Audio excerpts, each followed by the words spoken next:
नहीं, राणा सनाउल्लाह का मुझे देखें, मैंने पहले भी ये बात कही, राणा सनाउल्लाह तो मेरे घर में बैठ के कह के गए थे कि आपने मेरे पे एहसान किया, हालांकि मैं नहीं मानता। मैंने यहाँ इस्लामाबाद में एक तो मुझे पता चला कल से नौरीन रो रही थी, मुझे दोस्तों ने बताया, तो वो भी एक एक्साइटमेंट थी कि चलो देखते हैं। दूसरा, मैं एक्चुअली काफी दिनों से मैं सोच रहा था कि मैं जैसे ही थोड़ा सेट होता हूँ तो इस्लामाबाद जाके आप सबका शुक्रिया अदा करूंगा। एक मामले पे आज भी माजरत की, ऐसा नहीं है कि मैंने कैद होने से पहले नहीं की थी, पहले भी की थी। जब हम बलूचिस्तान गए थे तो रजी भाई को याद है, मैंने वहां पे भी ये माजरत की थी उनसे कि उस वक्त, और वो भी ऐसा नहीं है कि ये सोच के किया हो कभी कि इसमें कोई लालच या खौफ का अंसर नहीं। बिस्मिल्लाहिर्रहमानिर्रहीम। सबसे पहले तो मैं आप सबका शुक्रिया अदा करता हूँ डिजिटल मीडिया वालों का। उसका सादा सा रीजन है भाई कि जब मैं वापस आया तो मुझे आहिस्ता आहिस्ता चीजें बताई दोस्तों ने, मेरे घर वालों ने, भाइयों ने, फैमिली ने। वो ये बता रहे थे कि मीडिया से तो आप गायब ही हो गए थे, कोई बात ही नहीं करता था। वो लोग जो दिन भर बात करते थे फिर वो भी बात नहीं कर रहे थे। मजबूरी सबकी, किसी को भी ब्लेम नहीं किया जा सकता ऐसे माहौल में। लेकिन डिजिटल मीडिया ने दिखाया कि वो आवाज उठाते रहे किसी ना किसी फॉर्म में, कहीं ना कहीं जोर लगाते रहे। स्पेशली इस्लामाबाद के, अभी मैं आ रहा था तो मेरी वाइफ ने मुझे बताया कि एग्जैक्टली जिनका आपको शुक्रिया अदा करना चाहिए वो इस्लामाबाद के डिजिटल मीडिया वाले, जिन लोगों ने बहुत आवाज उठाई। मैं आप सबके नाम तो नहीं ले सकता लेकिन आप सबका शुक्रिया अदा कर सकता हूँ।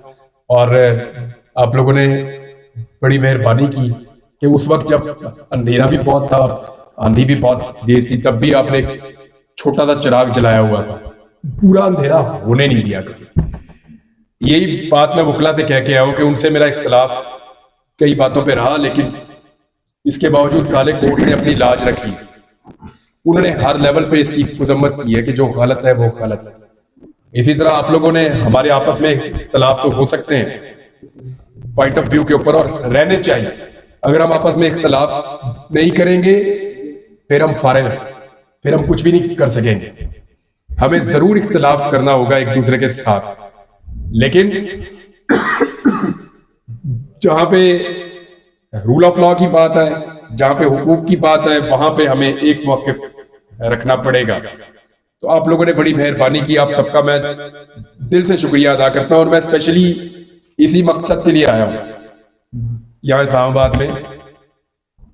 एक तो मुझे पता चला कल से नौरीन रो रही थी, मुझे दोस्तों ने बताया, तो वो भी एक एक्साइटमेंट थी कि चलो देखते हैं। दूसरा, मैं एक्चुअली काफी दिनों से मैं सोच रहा था कि मैं जैसे ही थोड़ा सेट होता हूँ तो इस्लामाबाद जाके आप सबका शुक्रिया अदा करूंगा। और थोड़े दिन पहले अपने जो मनाजिर देखे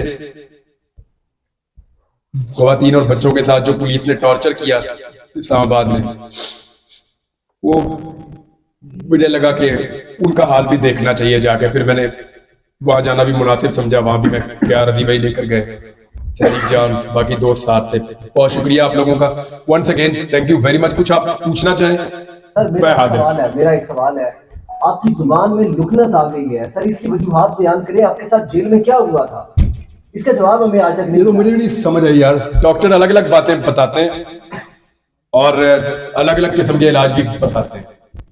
ये लुकनत अब नहीं है, ये रवि जानते हैं ये कितना ज्यादा प्रॉब्लम था। तो बिल्कुल मैं अगर जितना आहिस्ता डाउन बोलता हूँ, और ये नहीं, मैं कुरान पाक पढ़ने में नहीं है मुझे प्रॉब्लम, और मैं चाहे 2, 4, 5 सूरतें भी पढ़ दूं एक साथ, कोई प्रॉब्लम नहीं है। जेल में तो नहीं ऐसा कुछ? बच्चों के साथ बोलने में हमने महसूस किया कि वहां पे भी कम है। मेरी फैमिली बता रही है कि जब बच्चों के साथ आप खेलते हैं या बातें करते हैं वहां पे बहुत ही खत्म हो जाती है ऑलमोस्ट। तो ये आहिस्ता आहिस्ता ग्रेजुअली इंप्रूव हो रही है। मुझे आइडिया नहीं था कि ये इस तरह से है, शायद मुझे खुद भी नहीं पता था। जब मैं अपने घर आया और मैंने बातचीत करना शुरू की तो मुझे पता चला, और मुझे घर वालों ने एक्चुअली मुझे इन्होंने रियलाइज करवाया कि तुम ठीक नहीं बोल रहे। सबसे पहले मेरे भाई ने कहा, फिर अली जो लॉयर है, वकील, वो जब मैं बोलता था ना तो वो ऊंची ऊंची रोता था, अरे इसको क्या हो रहा है? वो कहते तू सही बोल नहीं रहा। मुझे फिर उस तरह आहिस्ता आहिस्ता आइडिया हुआ कि मेरे बोलने में है प्रॉब्लम। पहले मुझे इतना आइडिया नहीं था, मुझे ये तो पता था कि कुछ थोड़ा बहुत मैं डिस्टर्ब हूँ या कोई प्रॉब्लम है, लेकिन फिर अभी तो काफी रिकवर है, शुक्र अल्हम्दुलिल्लाह 90% मैं रिकवर कर गया हूँ। मैं थोड़ा बहुत है, ये भी हो जाएगा इंशाल्लाह, अल्लाह ताला इसको बेहतर कर देगा। सर गुज़श्ता रात सोशल मीडिया पे चल रहा है कि चीफ साहब को चाहिए कि आपको बुला के आपसे पूछे कि आपको किसने उठाया था, कहाँ रखा था। अगर आपको चीफ साहब बुलाते हैं तो आप सारी कहानी हूबहू निकाल करके कहाँ से उठाया, कहाँ रखा, क्या क्या आपके साथ बर्ताव किया। मैं पाबंद हूँ कि अदालत में झूठ ना बोलूं। सर ये बताइएगा कि आप जेल कहें या टॉर्चर सेल, जो भी नाम दे दो उसका, आप इतना अरसा रहे, इस तरह इंसान का अल्लाह के साथ ही एक रास्ता होता है और इंसान फिर अपने मिस्टेक्स को रिवाइज करता है, देखता है कहाँ मुझसे क्या हुआ। इस मजबूरी नतीजे पे आप कहाँ तक पहुंचे? देखिए, आदमी ना गलतियों और सही काम, दो चीजों के बीच में अपनी लाइफ गुजार रहा होता है, तो आपको एनालिसिस करने का मौका अक्सर मिलता रहता है। कभी झटका लगने से मिलता है, कभी वैसे भी आपको मिलता रहता है। तो हर दिन आदमी को कुछ ना कुछ सिखाता है। पहले भी ऐसे ही था, यानी ये जो मैंने एक मामले पे आज भी माजरत की, ऐसा नहीं है कि मैंने कैद होने से पहले नहीं की थी, पहले भी की थी। जब हम बलूचिस्तान गए थे तो रजी भाई को याद है, मैंने वहां पे भी ये माजरत की थी उनसे कि उस वक्त, और वो भी ऐसा नहीं है कि ये सोच के किया हो कभी कि इसमें कोई लालच या खौफ का आंसर नहीं, तब वो ठीक लगता था। लेकिन आपको रोजाना नए हकायक पता चलते हैं। वो बकौल सिद्दीक जान, आपकी आंखें खुलती है, पूरी कौम की खुल गई आंखें, वो तो ये कह रहा था। तो वो बात ठीक है, आंखों का ऑपरेशन। तो आपको जब नई चीज पता चलती है, आप नई चीज सीखते हैं। तो इसमें मैंने कई चीजों के ऊपर सीखा है, लेकिन सबसे जो बड़ी चीज है वो तन्हाई में आपको अल्लाह ताला बहुत कुछ ऐसा सिखाता है जो आपको वैसे कभी मौका नहीं देती। ये बात आपकी ठीक है, बिल्कुल ठीक बात है। सर ये जब आप लापता हुए थे, जब आप गुमनामी की जिंदगी में चले गए थे, कहीं ऐसा महसूस हुआ, कोई ऐसा दिन आया आपकी जिंदगी में कि आपने कहा बस अब शायद मैं कभी भी वापस आ सकता हूँ या आ जाते हैं?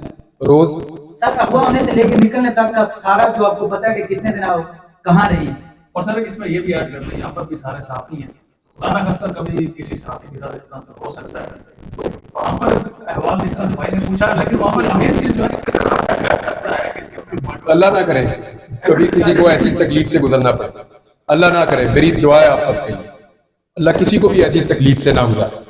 सर आपका गुजारा सबसे ज्यादा जो चीज आपको याद आई वहां पे, ताजसेल कहें, जेल कहें, कुछ और कह लें, वो ऐसी क्या चीज थी जो पर्सनली जो आपको याद आई? वो 2-4 दिन होना तो आपको 1-2 चीजें याद आती हैं। मैं तो कोई चीज बची नहीं थी जो याद ना आई हो। सबसे पहले तो आपको अल्लाह याद आता है। जब भी आप फंसते हैं ना जिंदगी में, कभी सबसे पहले आपको अल्लाह याद आता है। अल्लाह ताला कुरान पाक में कहता है बार बार, खासतौर पे उसने कश्ती वाली मिसाल दी है कि जब इनकी कश्ती तूफान में गिर जाती है तो ये अल्लाह को याद करते हैं, खालिस अल्लाह को पूरी तौहीद के साथ। तो जब अल्लाह इनको साहिल पे पहुंचा देता है तो फिर अक्सर जो है उनमें से कुछ ऐसे हैं वो मुकर जाते हैं। आपके सामने कोई डिमांड रखी गई है, ये सवाल आप जो है ना हक की आवाज बुलंद करना बंद कर दें, हम आपको छोड़ देंगे, कोई डील या कोई इस तरह की बात हुई थी आपको? आप ये ना पूछें, आपके लिए बेहतर है। तो सोशल मीडिया पे पिछले दिनों जो आपने पोस्ट की, वो बशीर जैदी साहब बड़ा तहकीक कर रहे थे। इससे पहले जब आप अरेस्ट नहीं हुए थे, अगवा नहीं हुए थे, तो इकराम हसन साहब से आपका बड़ा एक सोशल मीडिया पर जारी रहता था। अभी आप अपने वीलॉग शुरू करने जा रहे हैं साथियों के साथ, फिर क्या कोई इस तरह का सिलसिला होगा? देखिए, इख्तिलाफे राय रहना चाहिए। मैंने कहा कि हम में से कोई भी मुकम्मल नहीं है, हम सबसे गलतियां होंगी। बात यह है कि हम गलती से कुछ सीख सकते हैं या नहीं। हम पहले भी गलतियां करते रहे, आइंदा भी करते रहेंगे, और सब करते हैं, कोई भी मुकम्मल नहीं होता। और इख्तिलाफे राय तो बड़ी अच्छी चीज है। जहां तक इकरार का मामला है, इकरार खुद मेरे घर आया था, बल्कि उससे पहले, जब शुक्र है मेरी गिरफ्तारी से पहले अगर खुदा ना खास्ता मैं वापस ना आता तो उसको जिंदगी भर ये गिल्ट रह जाता। उसने मेरी गिरफ्तारी से पहले मुझे फोन किया था एक दिन और सॉरी किया था। तो मैंने कहा मेरा तो कोई शिकवा ही नहीं है भाई, आपकी इंडिपेंडेंट राय है, आप मेरे बारे में कोई भी राय रख सकते हैं। अच्छा इमरान भाई, आपके जो चाहने वाले बहुत शिद्दत से आपके पहले वीलॉग का इंतजार कर रहे हैं, तो सबसे पहले तो ये बताइएगा कि वीलॉग में वही जोश और जज्बा, वही जज्बा और वही बहादुरी होगी, और साथ ही साथ जिस तरीके से आप लोग आपको चाह रहे हैं, अभी हमने देखा प्रेस क्लब के बाद जिस तरीके से लोग आपसे मिल रहे थे, तो बहुत से लोग ये भी कह रहे हैं कि उनको इमरान खान आपके अंदर नजर आ रहे हैं, तो क्या कोई सियासत में भी आ सकते हैं, उस हवाले से भी कोई सोच है आपकी? अच्छा, ये वैसे आप सबको ही जवाब देना चाहिए उन सारे लोगों को जो कह रहे थे कि ये इलेक्शन लड़ेगा। मैंने तो कागज नहीं जमा करवाए, मेरे तो घर इलेक्शन चल के आया बार बार, मैंने तो नहीं कागज जमा करवाए। आपको अगर मैं नाम लूं उन लोगों के जो बहुत इंसिस्ट कर रहे थे तो आप हैरान हो जाएंगे। बहुत अरसे से होता क्या है कि एक दौर में मेरा मौक़िफ़ सूट कर रहा था PMLN, परवेज मुशर्रफ का दौर था, दे वर हैप्पी। पीपल्स पार्टी का दौर था, PMLN बड़ी खुश थी मेरे मौक़िफ़ को लेकर, सदके वारी जाते थे ये। फिर इनको मेरा मौक़िफ़ सूट नहीं किया, एक टाइम आया पीपल्स पार्टी को कुछ सूट किया मेरा मौक़िफ़, फिर उनको सूट नहीं किया। फिर जो बहुत ताकतवर लोग हैं उनको मेरा मौक़िफ़ बहुत सूट किया एक वक्त में, वो भी सदके वारी जाते थे। अब PTI को सूट कर रहा है मेरा मौक़िफ़, ताकतवर कल इनको भी हो सकता है सूट ना करे, मुमकिन है। तो ये तो चलता रहता है, यानी जिस वक्त आपको जो बात ठीक लग रही हो, मेरा थोड़ा सा मैन्युफैक्चरिंग फॉल्ट है भाई, मैं आप लोगों को नहीं कहूंगा आप लोग ऐसा करें, मैं न्यूट्रल नहीं अपने आप को कर सकता। मुझे लगता है ये वाली बात गलत है, मैं कह ही देता हूं, राय नहीं चाहता, तो इसलिए प्रॉब्लम हो जाता है। यानी मुझे लगता है ये गलत है और ये सही है, तो मैं दोनों के बीच में अपने आप को बैलेंस नहीं कर पाता, शुरू से ही नहीं कर पाता। मैं कह देता हूं ये वाली गलत है और ये वाली सही है बात, तो इसलिए जिसको वो मौक़िफ़ सूट कर रहा होता है उसकी मैं आंखों का तारा बन जाता हूं। ऐसी ही जिंदगी गुजरी है, आप सारे गवाह हैं। अब ये हो सकता है कल को वक्त क्या करवट ले, आज जो मेरा मौक़िफ़ है वो एक और सियासी जमात को सूट कर रहा है, हो सकता है कल क्या करे। और मैंने सियासत में आने का कोई फैसला नहीं किया, जब करूंगा आप सबको इकट्ठा करके ऐसे अनाउंस करूंगा कि भाई अब मैं सियासत पे जा रहा हूं और मैं करना चाहता हूं, और उसको भी खुल के करूंगा, ऐसी दबी दबी किस्म की नहीं करूंगा, खुल खुला के करूंगा।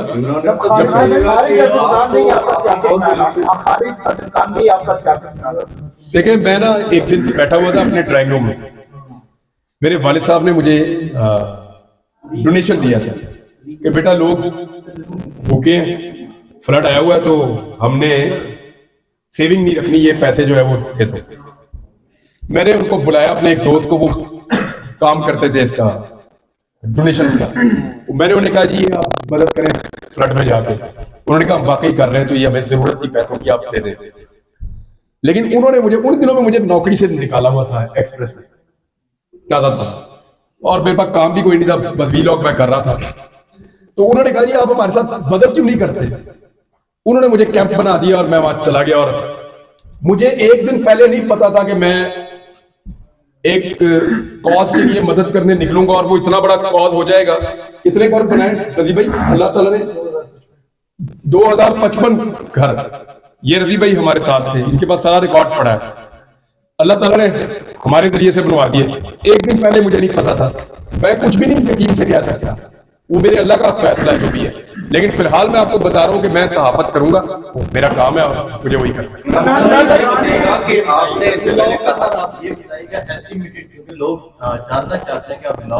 आपने मुझे पहले आप मिले, अब आपको कितना फर्क लग रहा है? मुझे ये पता है जिस दिन मैं बोलूंगा ना, वो भेड़ों के छत्ते में मैं हाथ दूंगा ऐसी जलगार होगी कि आप लोग देखेंगे। मसला बोलने का नहीं है, मसला पूरा फाइट बैक करने का है। तो ये थोड़ा सा जो प्रॉब्लम है, मुझे उम्मीद है ये 10 दिन नहीं तो 15 दिन मैं इसमें से निकल जाऊंगा। और मुझे अचानक मैं उस दिन मुझे सुबह उठूंगा और मैं वीलॉग कर दूंगा और आप लोग सुन लेंगे। उसके बाद जब आप वापिस आए हालात मुकम्मल चेंज हो चुके हैं। मुझे कुछ नहीं पता, कुछ नहीं पता। कुछ पता नहीं था। अच्छा इमरान मुझे भाई, कुछ कोई चीज नहीं मुझे पता थी। मुझे ये नहीं पता था कि फलस्तीन में क्या हुआ। जिस चीज ने मुझे सबसे ज्यादा झटका दिया ना, या जिस चीज ने मुझे सबसे ज्यादा तकलीफ दी, यानी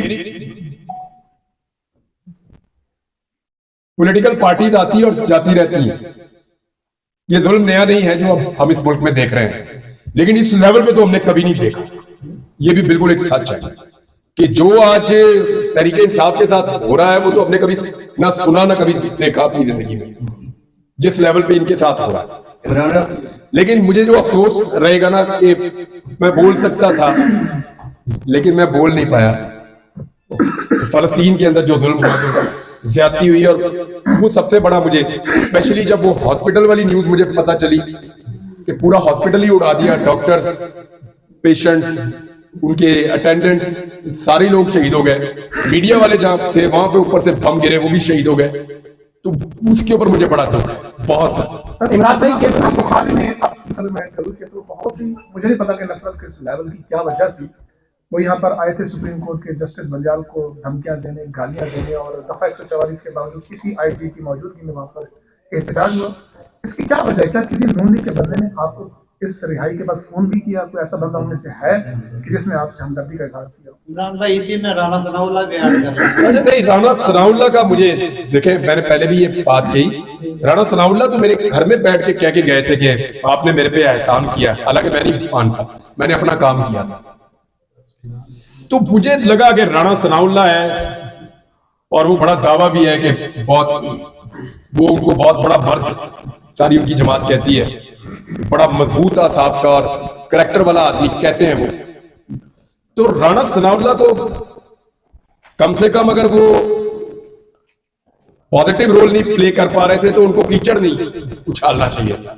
उसकी मुझे सिर्फ मायूसी हुई, बाकी सब तो मेरे को पता थी किन्हें की करना, आइडिया था। अच्छा इमरान रियाज साहब, ये बताइएगा कि जैसे कि आपने कहा कि मेरा बयानिया कभी कौन सी पार्टी को पसंद आता है, कभी किस पार्टी को, तो आपको किसके बयानिए पे ज्यादा चेस आई है?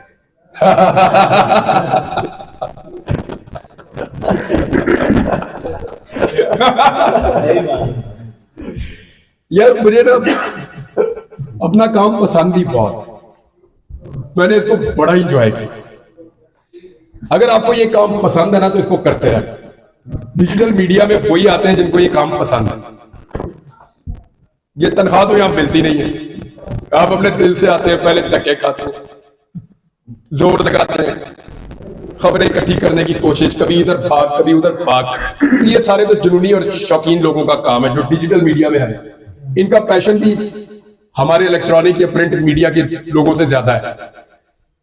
तो मुझे तो अपने काम में ही बड़ी चास आई है जैसे आप लोगों को सबको आ रही है। सहानी रंजीमों के किरदार के ऊपर आपको लेकर जब आपको गुमशुदा किया गया, लापता किया गया, सहाफ़ी तंजीमें डेफिनेटली सहाफ़ी तंजीमों का एक किरदार रहा है हमेशा से, लोगों के लिए वो दावे करती है कि हम बाहर नहीं करती। लेकिन आपने आपके मुद्दे को लेकर सहाफ़ी तंजीमों का जो किरदार आप तक पहुंचाया गया, जब आप वापस आए या आप तक खबरें पहुंची, उसको किस नजर से देखते हैं? देखिए, मैं एक चीज तो आपको क्लियरली कह दूं कि मुझे गिला नहीं है किसी से। अगर किसी ने मेरे पे कीचड़ उछाला या किसी ने को गलत तरीके से पोर्ट्रे किया, उससे है मुझे प्रॉब्लम।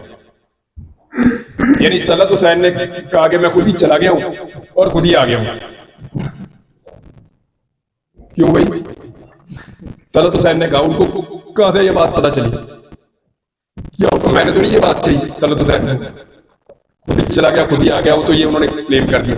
यहां मेरा गिला बनता है, जो नहीं बोल पाया उससे क्या गिला, मजबूरी होगी कोई। सर ये शायद हकान अब्बासी जिनका आपने इंटरव्यू भी दिया था, एक दफा नहीं, दो तीन दफा लिया, उन्होंने कहा वो आपको जानते ही नहीं। बनता भी यही था। इमरान भाई बताइएगा कि हमने जब ये आपको गुमशुदा जिंदगी में चले गए, हमने हुकूमत से बारहा पूछा, वजीर आजम उनके जितने नुमाइंदे थे वो कहते थे हमें तो पता नहीं। क्या आप समझते हैं उनको पता नहीं था? और मैं समझता हूँ कि जवाब देते थे, मैं समझता हूँ कि उनको नहीं पता। टक्कर का साफ ही था, जरा इनसे पूछिए कहाँ होगा, ये भी कहते थे। तो भाईजान वो अगर कहते थे उनको नहीं पता तो मैं उन पर यकीन करता हूँ, वाकई नहीं पता होगा। ये बताइएगा कि आपके मौके का मैं कायम कम से कम मैं आपके प्रोग्राम बड़े रेगुलर सुनता था और 17 जुलाई 2022 को जो इंतखाबात हुए थे आपने कहा था कि हर तरफ से सर्वे हो रहे थे, वो हुकूमत ने भी दे, पावरफुल भी दे, कहते थे 1 सीट 2 सीटें पीटीआई जीतेगी। एग्जैक्टली ऐसा ही मैंने कहा था कि ये 15 से ऊपर चले जाएंगे।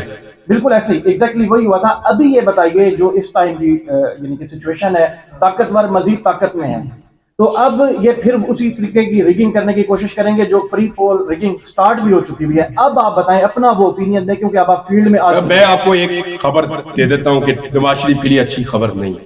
इमरान खान के हवाले से भी एक कमेंट कर दीजिए। देखिए उनका अभी मुबहम है, मैं कुछ कह नहीं सकता, मेरे पास कोई इतनी क्लियर खबर नहीं है, लेकिन नवाज शरीफ के लिए अच्छी खबर नहीं है।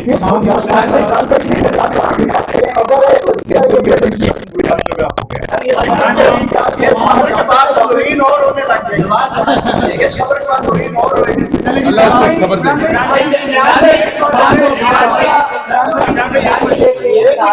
एक मुश्किल सूरत से आप गुजर कर वापस आ गए, अब आप ये कह रहे हैं कि मैं दोबारा से अपने रिदम के साथ अपने व्लॉग भी अपना जो मौक़िफ़ था वो भी शुरू करूंगा। क्या आपको फिर से वो खौफ नहीं है कि कहीं आपको दोबारा उठाना लिया है? अच्छा इमरान भाई, अब तक की आपने जो गुफ्तगू की है उसमें सबसे इम्पोर्टेंट बात आपने अभी की है, जो आप कह रहे हैं कि इंफॉर्मेशन की बेस पर आप ये बात कर रहे हैं कि नवाज शरीफ साहब के लिए अच्छी खबर नहीं है।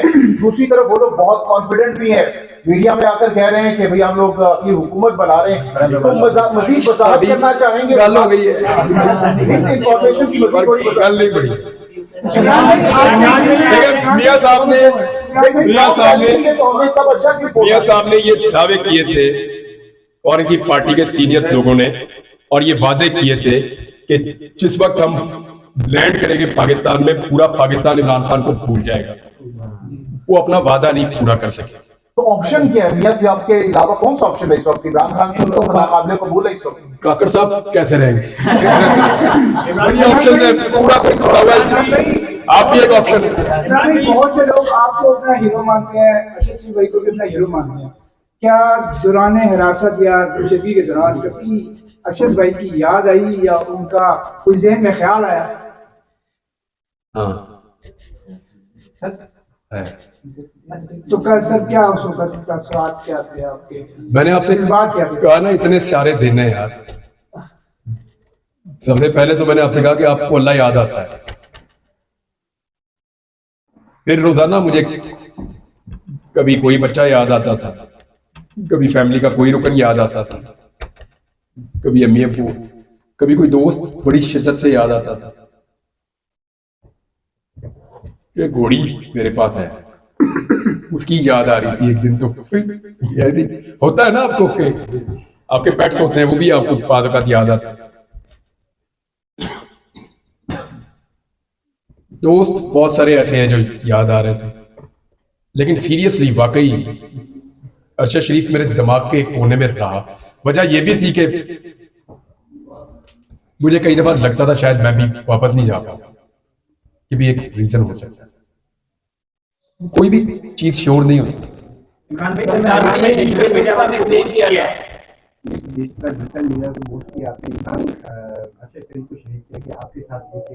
अब हम लोग इस तरह की वीडियो बनाते हैं, हमें तो रोका जाता है कि भाई इतने बड़े एंकर थे, उनके साथ ये किया गया तो आपको छोड़ेंगे, तो ये जारी रखना चाहिए। देखिए मैं एक चीज मानता हूं, ये डिसीजन आप सबको अपने अपने तौर पे करना है भाई। मैंने अभी क्या कहा कि मैं उन लोगों से गिला नहीं कर सकता जो बोल नहीं पाए मजबूरी से। क्यों करूं? हर एक अपनी जिंदगी, उसकी अपनी मजबूरी, उसकी अपने हालात हैं जिनके मुताबिक वो फैसला करता है। सबके अपने अपने हालात हैं, तो आपने अपने मुताबिक खुद फैसला करना। मैं अगर मशवरा आपको दूंगा तो सिर्फ ये दूंगा कि आप लोग कुरान पाक को पढ़ें तर्जमे से। अच्छा, ये बता दीजिए कि हाल ही में आप इस बात का इकरार कर चुके हैं कि शहबाज पार्टी के फाइल दिखाई जाती थी जिनकी बेस पे आप शोज किया करते थे। आपने अपनी तकारीर में इस बात का इतराज किया। अब आप वापस आती है लंबा अर्सा आपने लापता काटा, तो ये सुनाई कि अब दोबारा जब आप साहब का आगाज करने जा रहे हैं तो क्या मुख्तदरा के साथ, एस्टैब्लिशमेंट के साथ आप इस तरह के मरासम रहेंगे? अच्छा मैं आपको बता देता हूँ, देखो इसको जरा आज क्लियर कर ही देते हैं। बहुत अच्छा किया आपने ये सवाल कर दिया, बैठे जी, इसको क्लियर कर देते हैं। हम में जादूगर कौन है? कोई ऐसा जो रात को सोता हो और उसको खबर आ जाती हो ख्वाब में? मैंने इतनी कन्वर्सेशन में सिर्फ एक खबर दी आपको जो इस वक्त है। मे भी कल हालात बदल जाएं तो मैं आपको बता भी दूंगा। इस वक्त जो इंफॉर्मेशन की बुनियाद पे वो ये कि मियां साहब के लिए वो ग्राउंड नहीं है जो उन्हें लगता है कि उनको मिल जाएगी। मतलब तो एक ही खबर दी ना इतने सारे बातचीत में। हमें कोई भी जादूगर नहीं है। ये खबर मुझे कोई ख्वाब में नहीं आई रात को सोते हुए, कहीं से आई है ना। इसी तरह हमारे सोर्सेज होते हैं, कभी पुलिस में, कभी एजेंसियों में, कभी नैब में, कभी ब्यूरोक्रेसी में, जहां से हम सारे खबरें ले रहे होते हैं। ऐसे ही खबरें आती हैं और उनको हम वेरीफाई करके अपने आप को कायल करते हैं और चला देते हैं। आपको यह जुमला तो याद है कि मैंने फाइलें देखी, लेकिन उसके बाद एक जुमला था, उसको याद करो, निकाल के सुनो और इस वीलॉग में लगाना कि पहले मैंने अपने आप को कायल किया। कैसे किया? Fact check. मैंने इनको लेटर लिखे थे शरीफ फैमिली को कि इसका जवाब दो। इनके पास किसी सवाल का जवाब नहीं था। तो जब मैं कायल हो गया तो मैंने अपना काम किया। हाँ, मुझे आज भी कोई भी पाकिस्तान का कोई भी इदारा मुझे आज भी खबर देगा तो मैं लूंगा उससे। क्यों नहीं लूंगा? लूंगा खबर, लेकिन अपने तरीके से उसको वेरीफाई करके चलाऊंगा, जैसे मैं पहले करता था। आज भी लूंगा। देखें, ये नहीं हो सकता कि हमें ख्वाब में खबर आए और हम चला दें। ये he said she said journalism नहीं है। आपके सोर्सेज बनते हैं इदारों में, महकमों में, एजेंसियों में, डिपार्टमेंट्स में, सहाफियों में, पॉलिटिकल पार्टीज में। वहां से आप खबरें निकालते हैं। हादसाती तौर पे तो आपको कभी अचानक ही कोई खबर मिलती है। जैसे मैं एक दिन सड़क से जा रहा था तो गोली चल गई। मैं उतर के देखा तो वो अंग्रेज था, वो गोलियां मार रहा था। रेमंड डेविस पे मौके पे खड़ा था। ये हादसाती तौर पे मुझे खबर मिल गई, लेकिन उसका नाम रेमंड डेविस था और वो अमेरिकन है। ये पता करने के लिए मुझे अपने पुलिस के सोर्स को एक्टिवेट करना पड़ा और एक एजेंसी के। वहां से फिर पता चला कि ये एक्चुअली बंदा कौन था। खबर ख्वाब में नहीं आती भाई। आइंदा भी मिलेगी तो खबर दूंगा, उस पर काम करूंगा और आपको दूंगा। आप सबका जनाब बहुत बहुत शुक्रिया। और मैं यहाँ पे इमरान रियाज साहब जो हैं वो उनके लिए मैंने एक छोटी सी अनाउंसमेंट करनी है। इनके साथ बैठेंगे और इनकी जो लाइफ बायोग्राफी है वो इंशाल्लाह मैं लिखूंगा इमरान के लिए। उनके साथ बैठ के एक पूरा रिकॉर्ड करेंगे और उसको लिखेंगे। बड़ा मेहनत तलब काम है। मेहनत वाला काम है। तो अभी आप तमाम लोग जरा बाहर चले जाए। लोकेशन में आपको बताता हूँ, खाना इमरान भाई के साथ होगा। तो अभी तमाम लोग पैक। बहुत शामिल हो जाए। मैं आपको लोकेशन